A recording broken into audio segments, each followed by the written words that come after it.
The 2025 sports comedy series on Netflix, Running Point, made it quite obvious from the premise that it is heavily inspired by the life of Jeannie Buss, the president of the LA Lakers. But ultimately it turns out to be more of a caricaturish spoof of her and the Buss family. The series follows a woman named Isla Gordon, who is suddenly made the president of her family-run basketball team, the Los Angeles Waves, during an already tumultuous season when the team is struggling on and off the court. Overall, Running Point is mostly just mindless comedy without any real charm, and is worth a watch only if you're looking for some very light American humor. So with a spoiler warning, allow me to jump straight into the recap of Season 1. What is the Netflix series about? Running Point begins by introducing us to the protagonist Isla Gordon, a member of the prestigious Gordon family that owns and runs the most decorated basketball team in the world, the Los Angeles Waves. As the narrative is told from Isla's perspective, she introduces us to the rest of her family: her elder brother, Cam, who works as the president of the Waves, the middle brother, Ness, who is also the current general manager of the team, and her younger brother, Sandy, the chief financial officer of the family-run team. When it comes to Isla's own introduction, though, she's not as excited or happy, for she is stuck in a position that really does not fit her, as Isla is just the coordinator of charitable endeavors despite having immense interest in the sport. She doesn't mind admitting that her father, the highly esteemed Jack Gordon, did not really take her interest in basketball seriously, and so her brothers were given priority over her in every position. Cam Gordon is quite a successful president, mostly due to the foundations laid by their father, although the team has been struggling a bit in recent times.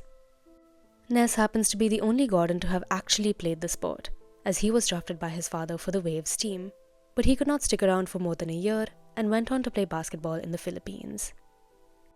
Despite being a bit unpolished and lacking the suave nature of Cam, Ness is loved by the players and by most fans as well.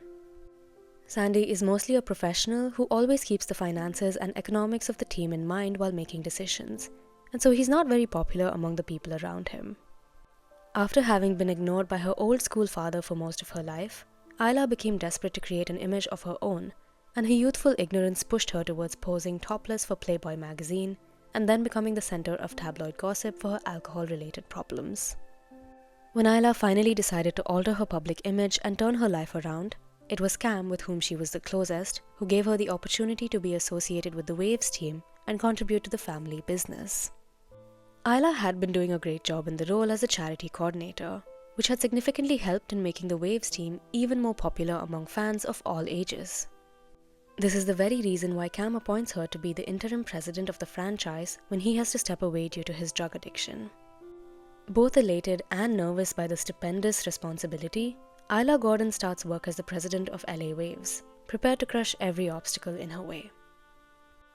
How does Jackie get a new family? The very first scandal that shocks the Waves and the Gordon family is Cam's drug addiction, after he crashes his car in an intoxicated state and has to enter rehab to put an end to his addiction. But the media gets a whiff of this incident and starts reporting about it as soon as Cam steps away and Isla takes over the role as president. But the family is immediately rocked by another scandal soon after, when it is revealed that Jack Gordon had had an extramarital affair with a member of hotel staff many years ago, and he even has an illegitimate son from this romance. As it happens, the son is a young man named Jackie Moreno, who is a dedicated fan of the LA Waves and is even an employee at the team's home stadium. Jackie works as a concessions vendor who has his first interaction with Isla right after she becomes president, when she suffers a fall by the side of the court and Jackie rushes in to help her. The recent passing of Jackie's mother actually reveals this explosive secret to the Gordons, as Jackie's cousin and lawyer Anna opens a letter that had been given to her for safekeeping. Anna obviously advises Jackie to use the fact that he is actually a Gordon to his financial benefit and demand a significant amount of money to keep the matter a secret from the world. This is when the Gordons are informed about the news, and Anna even manages to get the family to agree to pay $2 million as a settlement to Jackie, which is an immense figure considering his financial status.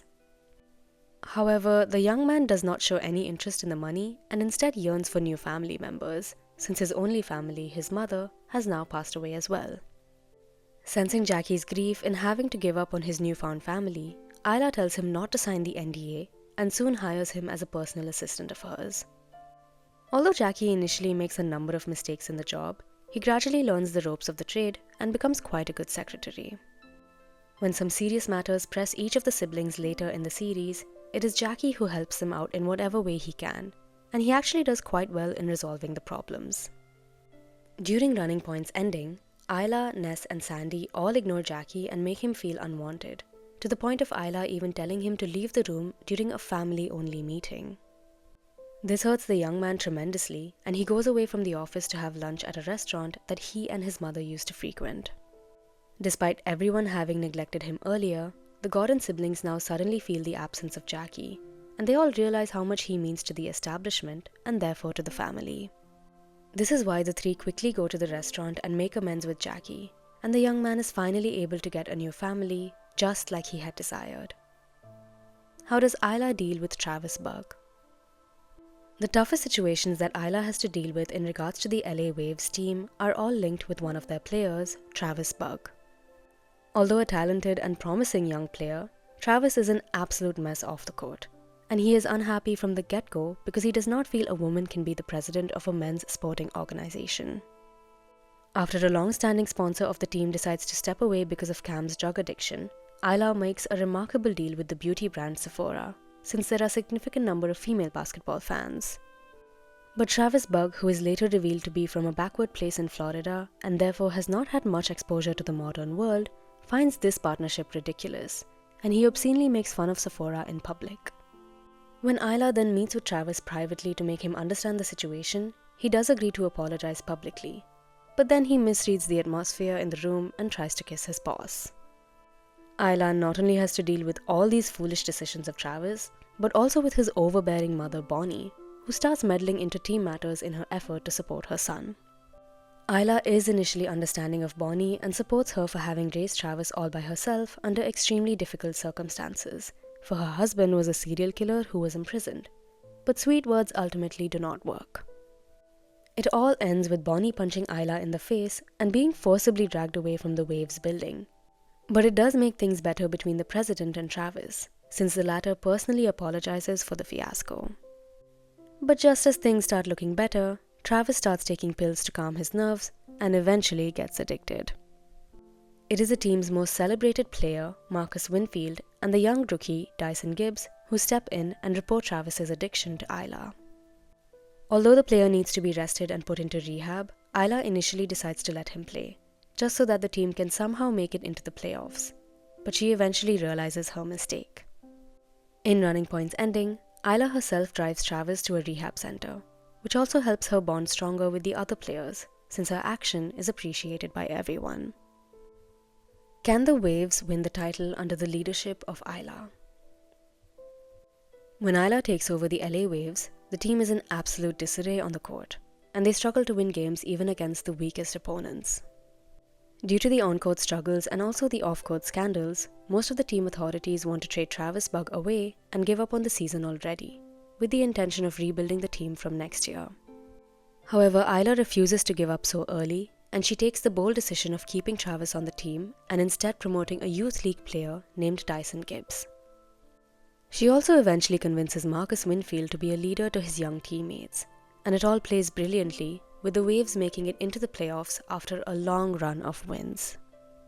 But the team is ultimately unable to reach the conference finals when they stumble in the 7th game against the Portland Storms. Despite leading the game till the very last minute, the Storms are able to score from the halfway line in a dramatic turn of events, and the Waves are ultimately eliminated from the tournament. Isla has to admit defeat in this season's competition, but she has already built a very strong foundation that will help the team in the future seasons.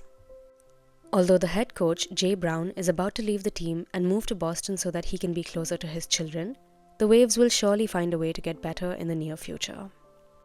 Based on the manner in which Running Point ends, it is quite possible that the series will return for a second season, and Netflix will try to make its own Ted Lasso. Minus the charm of the Apple TV original, of course. Therefore, we might get to watch the LA Waves win the basketball championship in a later season. What does the ending suggest? Although Isla tries to present her relationship with her boyfriend and then fiancé Lev to be very nurturing and without any faults whatsoever, the reality is slightly different, as suggested from the very beginning of the series. Isla forgets to introduce her fiancé until he arrives on the scene and then fails to give him enough time on multiple instances. There is an evident distance between the couple, which is natural because of their intensive jobs, but Isla particularly fails to show up for or be attentive enough to her fiancé, while Lev still tries his best at all times. This ultimately leads to Lev wanting to break up with her and then at least asking for some time off from their relationship. But in this while, Isla ends up kissing the departing head coach, Jay Brown, with whom she had been developing a chemistry throughout the season. While Jay is supposed to leave, this passionate kiss might actually make him stay longer at LA, for both he and Isla seem to be genuinely interested in each other. But this development will surely ruin Isla's established personal life with Lev, and perhaps they would accept the distance that has grown between them and ultimately give up. On the other hand, the very ending of Running Point also shows Cam to have returned to his position as the president of the team and the business after he bribed his way out of the rehab center, despite not having completed his sobriety period. Cam's return will surely not be taken well by Isla, especially after she has brought so much development to the team, and this might actually result in a legal battle between the siblings, just like their real-life counterparts, Jeannie and Jim Buss. The shocking changes or suggestions of changes in Isla's personal and professional lives, with which Running Point ends, make it evident that the creators definitely want to continue the series further. And we can expect a season 2 sometime in the future. But thank you for watching this video, and do share your thoughts about Running Point Season 1 in the comment section below. Hit the like button and subscribe to our channel for your weekly dose of cinema and series. See you in the next one, and for the time being we're signing off. Bye.